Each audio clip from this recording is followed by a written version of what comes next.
Hey guys, welcome back to Mean Street Mopar. This is Ken. Just thought I'd get on here and show you two 4-speed transmissions that I got. I got two of them to pick from. One of them's going in my Dodge D100, big block 440, 550 horse swap. Anyway, here you go. This is the first transmission I got.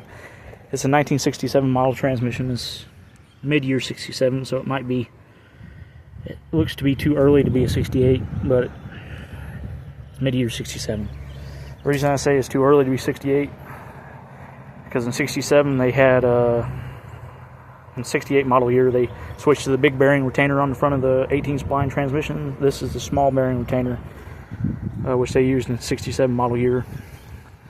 Another indication that this is a 67 model transmission, besides the obvious aluminum plate there, is on the side where this usually there'd be a partial VIN or a full VIN on this.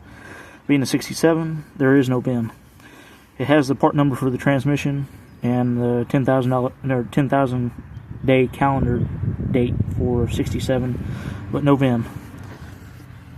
Anyway, if it had a VIN, I would try to track down, see if the car it came out of is still around, being that it's an 18 spline Hemi 4-speed. Could have been out of a 440 car, like a GTX or a Cornet RT, but it also could have been out of any of the many Hemi cars that came out that year. So, yeah. Only other identifications on here is this HBS, which I don't know if that's factory marking or not, and you can see the remnants of a Chrysler turquoise or corporate blue or whatever on the transmission. So it's in good shape on the inside. It's just needs probably put some new bearings and synchronizers in it, and of course new seals and gaskets. I plan on using that. And the other one, this is the first one I bought when I was deciding whether I was going to put a 4-speed in my truck or not. It's a 69 model 23 spline transmission. As far as I know, it came out of a 69 Plymouth Roadrunner 383 4-speed car.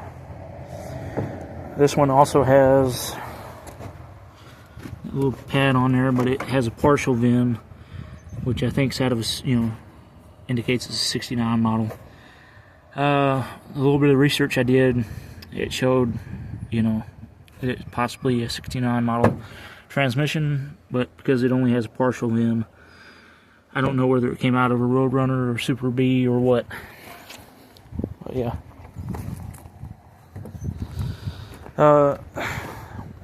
Whichever one I choose to pick, I'm still going to have to get this shifter mount off, which is a pain in the ass because they use Allen head screws or bolts or whatever. They look like screws to me. But yeah, they round out and they're a pain in the ass because, being 50-plus-year-old transmission, they're not coming out. I got one out on this one and stripped out the rest, so I might end up having to weld on some nuts to these and twist them out with a ratchet, But those are the two transmissions I got.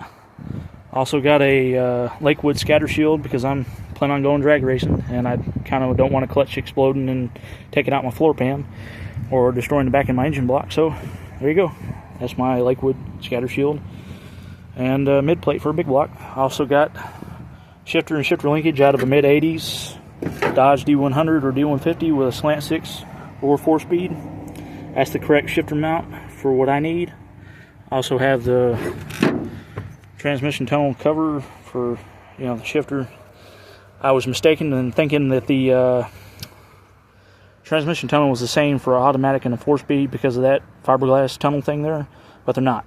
I do have the proper 4-speed transmission tunnel out of the mid-80s slant 6 4-speed overdrive car, truck, so that'll work. I'll have to patch that transmission tunnel and weld it into my truck.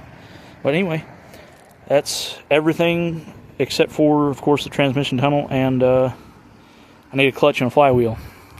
But yeah, as far as I know, that's everything I need except for a clutch and a flywheel.